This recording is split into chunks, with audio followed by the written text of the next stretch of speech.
This is the family tree of Isaac, the son of Abraham. Abraham had Isaac.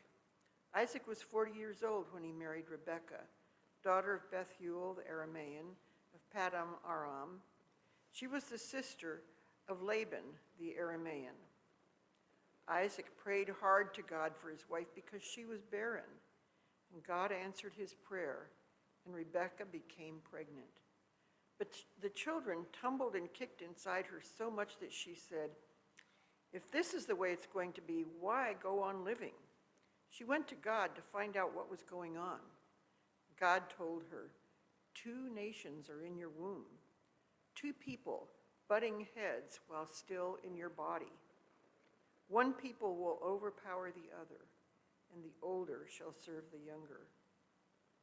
When her time came to give birth, sure enough, there were twins in her womb. The first came out reddish, as if snugly wrapped in a hairy blanket. They named him Esau, which means hairy. His brother followed, his fist clenched tight to Esau's heel. They named him Jacob, which means heel. Isaac was 60 years old when they were born. The boys grew up. Esau became an expert hunter and outdoorsman. Jacob was a quiet man, preferring life indoors among the tents. Isaac loved Esau because he loved his game, but Rebekah loved Jacob. When Esau had become an old man and he was nearly blind, he called his oldest son Esau. When Isaac had become an old man and was nearly blind, he called his eldest son Esau and said, "My son." "Yes, father." "I'm an old man," he said. "I might die any day now. Do me a favor. Get your quiver of arrows and your bow and go out to the country and hunt me some game. Then fix a hearty meal, the kind you know I like, and bring it to me to eat so that I can give you my personal blessing before I die." Rebekah was eavesdropping as Isaac spoke to his son Esau. As soon as Esau had gone off to the country to hunt game for his father, Rebekah spoke to her son Jacob. "I just overheard your father talking to your brother Esau. He said, 'Bring me some game and fix me a hearty meal so that I can eat and bless you with God's blessing before I die.' Now, my son, listen to me. Do what I tell you. Go to the flock and get me 2 young goats. Pick the best. I'll prepare them in a hearty meal, the kind your father loves. And then you'll take it to your father, and he'll eat and bless you before he dies." And then right after Isaac had blessed Jacob and Jacob had left, Esau showed up from his hunt. He also had prepared a hearty meal. He came to his father and said, "Let my father get up and eat of his son's game, that he may give me his personal blessing." His father Isaac said, "Who are you?" "I'm your son, your firstborn, Esau." Isaac started to tremble, shaking violently. He said, "Then who hunted game and brought it to me? I finished the meal just now, before you walked in, and I blessed him. He's blessed for good." Esau, hearing his father's words, sobbed violently and most bitterly and cried to his father, "My father, can't you bless me also?" "Your brother," he said, "came here falsely and took your blessing." Esau said, "Not for nothing is he named Jacob the heel. Twice now he's tricked me. First he took my birthright, and now he's taken my blessing." And he begged, "Haven't you kept any blessing back for me?" Brian, we ask God's blessing as you open these words to us.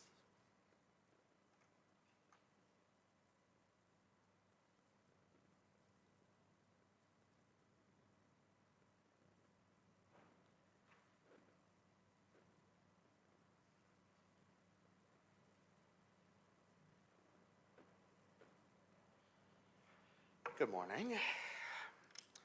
Hope you all are having a good summer. I know that this can be a particularly busy time of year with graduations and vacations and conferences and kind of schedules just resetting and being all over the place. So I thought we could benefit from taking a moment to remember some of the things that we were talking about before our 2-week hiatus in the book of Genesis. You might recall that we have been looking at Genesis through kind of the lens of families and family dynamics and how they can tend to play through generations. Most recently, we have been talking about Abraham, who started off on a wonderful note when God calls him to this kind of new vision of a family that would become a new vision of a nation, one that was devoted to God, and through which all of the families of the world would be blessed. We follow Abraham a few chapters later and find that God enters a special covenant with him and with Sarah, noting that even though they did not have the kind of personal righteousness to live into it, God would be merciful and would accept them and fill them with grace because of their faith in God and in this vision. But not everything in Abraham's story is so rosy. There are several chapters in which he and Sarah fail. And the one that we focused on most recently is in the way that they treated Hagar and her son Ishmael. Like many other stories in the Bible, this kind of begins with an act of distrust. Abraham and Sarah believe that God calls them to this new vision of family, but does not trust God to make it happen. So they bring another woman into the family, Hagar, and force her to bear Abraham a child. This wouldn't have been that uncommon in the ancient world, but it was certainly an act not only of distrust, but of violence, of forcing this slave woman to be in a relationship to which she did not have the power to consent, to say yes or no, of bringing in a polygamous marriage, the possibilities of competition and rivalry and envy. And that is exactly what happened. Sarah became envious of Hagar almost immediately. So envious that when the time came, she was ready to cast her and her son out in the wilderness where they would likely die. It's a very sad situation. And it's disturbing at first to see that God goes along with it. That God says, fine, Hagar, you should kick Hagar out. But we learn as the story goes on that this is not because God has no regard for Hagar, but instead that God is interested in protecting her. And what was in her best interest was getting out of that toxic situation. And God not only keeps them alive, but allows her to thrive as a single mother. That's where we left off. But we're left with this icky feeling about Abraham and Sarah and how the situation kind of worked out for them. I mean, they really mistreated Hagar and Ishmael, even if it was for their best interest. They had selfish reasons for doing so. Sarah was only interested in her son, Isaac. She wanted him to be the one, to be the only one to inherit all of the inheritance, to inherit the blessing, to have the birthright of Abraham. And she got her way. This kind of act of power and violence resulted in Sarah getting what she wanted. But also in more than she bargained for. You see, this is one of the reasons why, even when it appears that evil pays off or there are no consequences for sin, if we look a little closer, we often see that they are. Because Abraham and Sarah did not just pass Abraham's wealth and Abraham's birthright on to Isaac, they also passed on his dysfunction, their dysfunction to him. Imagine, if you will, growing up as Isaac, having some vague memory of this older brother who loved you and cared for you, this family that you were a part of. Actually, the moment in which Sarah becomes envious of Hagar is when she sees Isaac playing with Ishmael. So this suggests that Isaac and Ishmael had a good relationship. And your mother, though, is extremely protective of you and gives the impression that there's not really room for two people to succeed in a family. That inheritance really only can go to one of the two. And also of communicating, perhaps not through words, but certainly through actions, that it's perfectly acceptable to show a preference for one child over another. Now, when Isaac becomes an adult, generally speaking, he's a pretty admirable person. He tries to live right. He has one wife, Rebekah, whom he treats well. He tries to kind of follow the way of Abraham, but he also makes mistakes. And one of the biggest ones is one that he perhaps absorbed from his own family of origin. An unabashed willingness to show favoritism.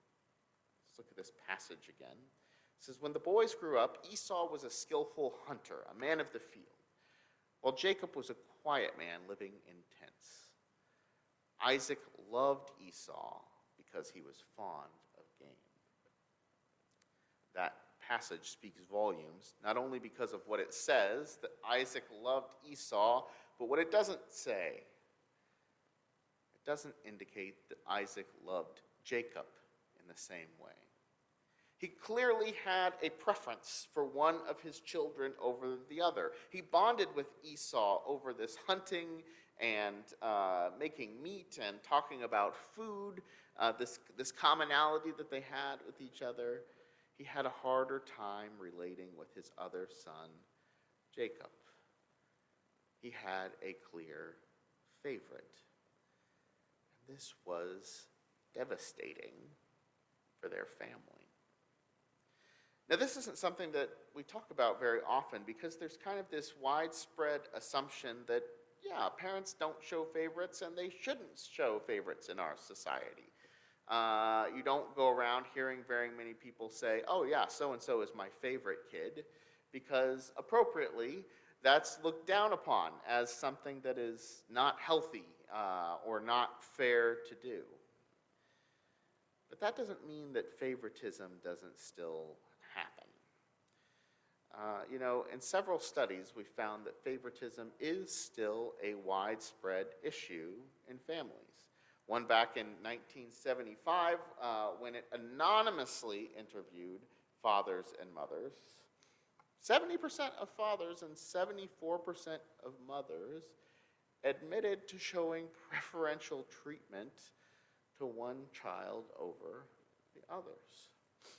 You might say, hang on, okay, what does that mean? Preferential treatment, though. Maybe they're just saying that one child had more particular needs, or one child, they just didn't trust as much as the others because they'd proven that they were not trustworthy. This doesn't necessarily mean that they love one child more than the other. And that's true. Those are all fair things to say. But the reality of the matter is that it matters less what parents' intentions were, and it matters more how children interpret and understand the situation that they're in. Because more recent studies have indicated that children who believe that their parents showed favoritism, they're more likely to experience loneliness. They're less likely to turn to their parents for support, be kind of open with their parents later in life. And they certainly have worse relationships with their siblings. And that is the case whether they are the one that they believed was favored or not. If you're the favored one, it still tends to cultivate a kind of distrust toward your parents. It still tends to alienate you from your siblings. Favoritism simply isn't healthy for anyone.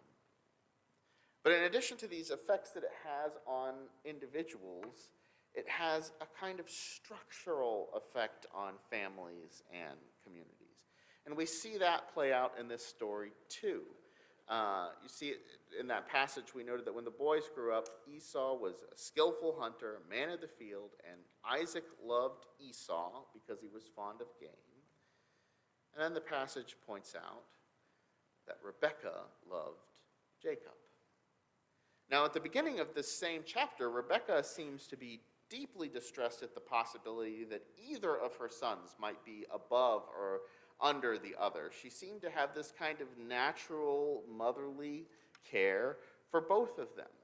But when Isaac started showing favoritism toward one kid, as is often the case, the spouse, Rebekah, started feeling a kind of need to show favoritism toward the other, to kind of balance it out.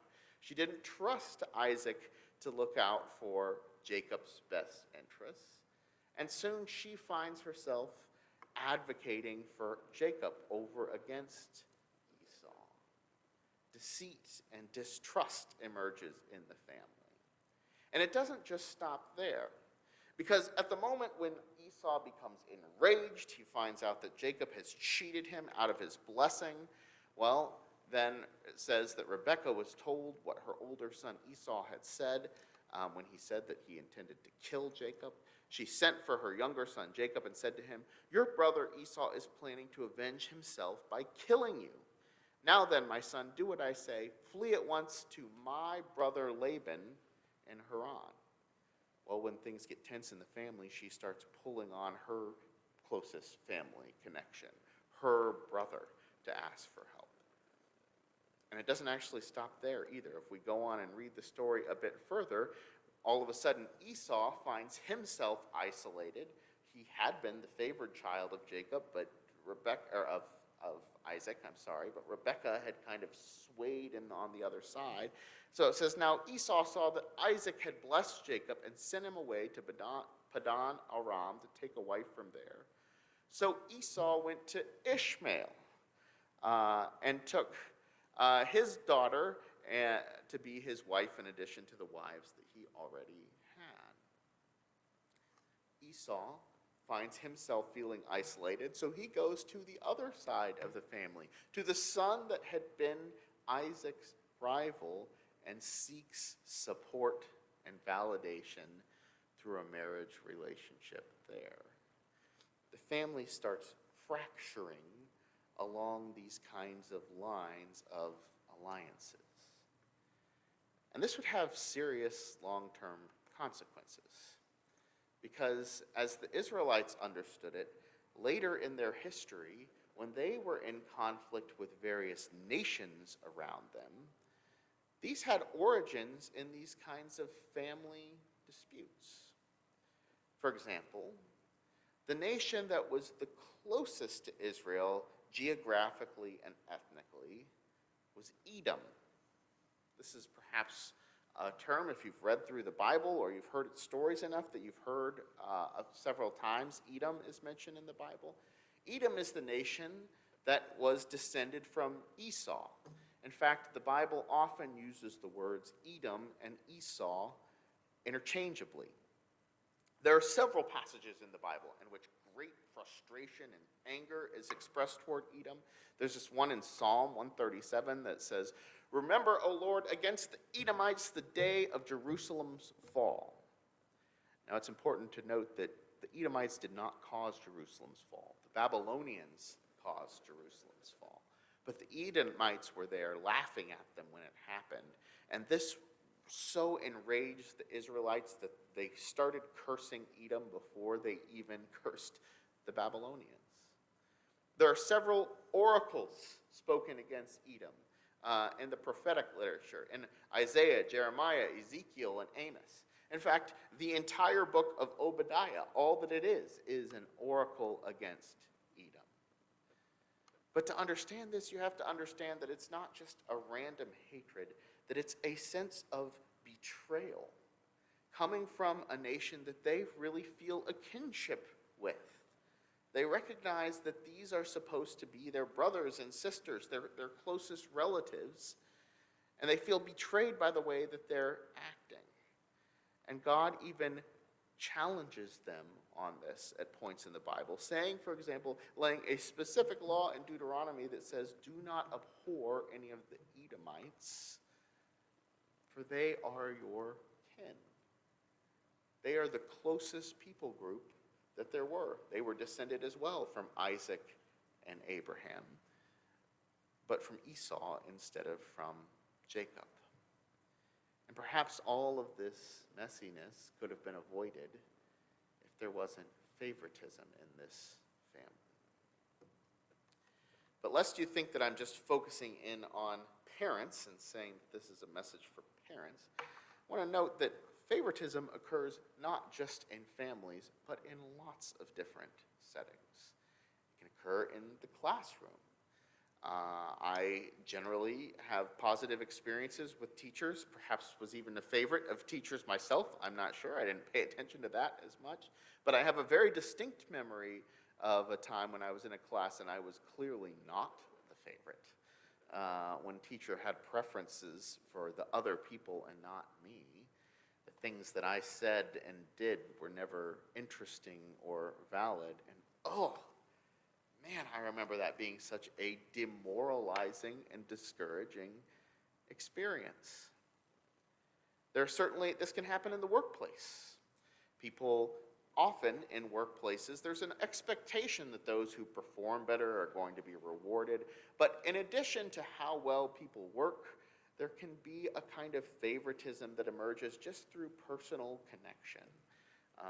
Maybe because someone was a friend or a family member, or because you find more relatability to somebody else in the workplace.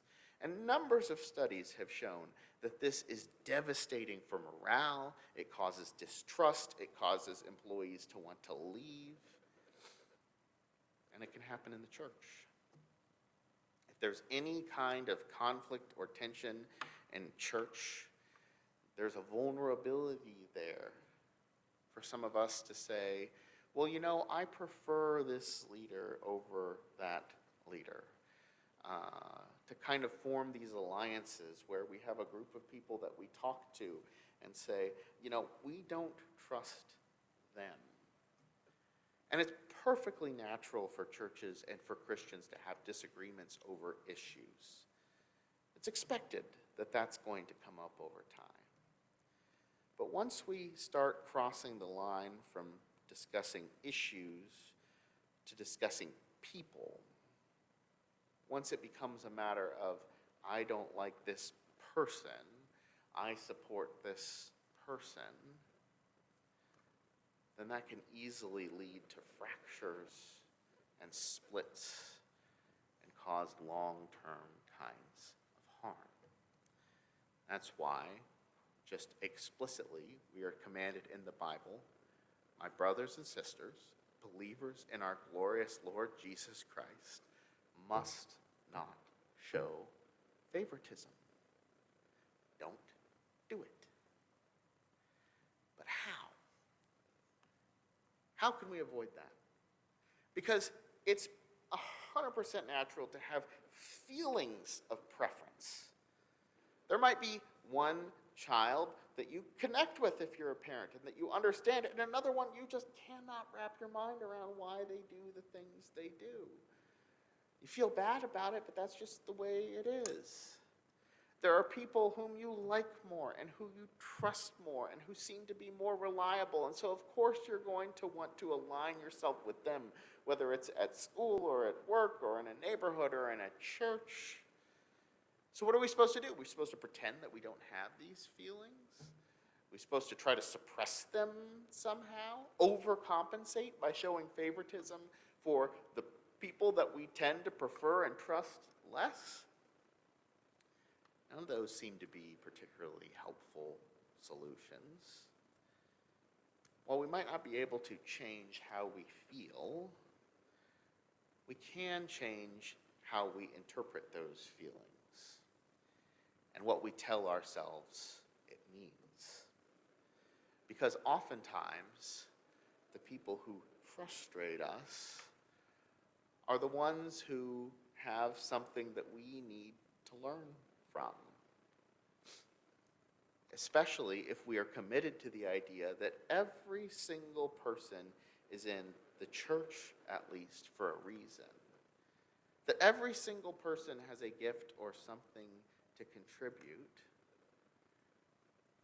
Then we should be looking out for what it is that we have to appreciate about and learn from them.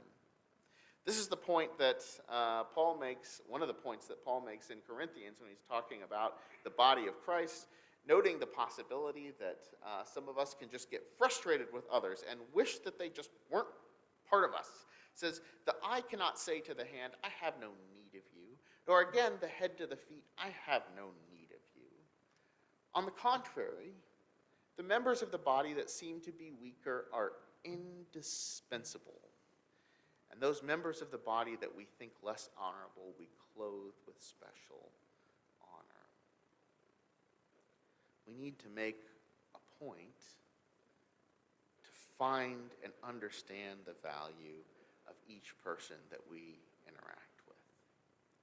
And that starts with the conviction that whether we're talking about a family or whether we're talking about a church, that every person is a gift from God and every person has something to contribute. And we have to challenge our favoritism. And there are other practices that we can do to try to challenge the natural biases or preferences we might show for one person over another. It can be things such as avoiding talking about people behind their back, or if you do need to talk about people, then you can at least try to infuse some empathy into the situation, to try to understand things from their perspective, and to try to make it so that your complaints aren't so much about them as an issue that exists between you. It can be matters of trying to surround ourselves structurally with other people who help us make decisions so that we are not just individually making decisions based on our own preferences, but we have other people who can help check us and balance us out, and sometimes even call us out if we seem to be showing a kind of favoritism. These kinds of practices are things that we have to do in order to make sure that every single person has a place in the family of God. But there may be situations even still when we're not just the ones perpetrating favoritism, but we are the victims of it. We might find that we're not really able to sway people to treat us or see us with the kind of dignity and value that we deserve as human beings. What do you do then? Well, this is where a lot of discernment comes in play as to whether there is enough of a covenant of trust that we can forgive and move on and heal, or whether a kind of break or self-separation is necessary for some kind of discernment.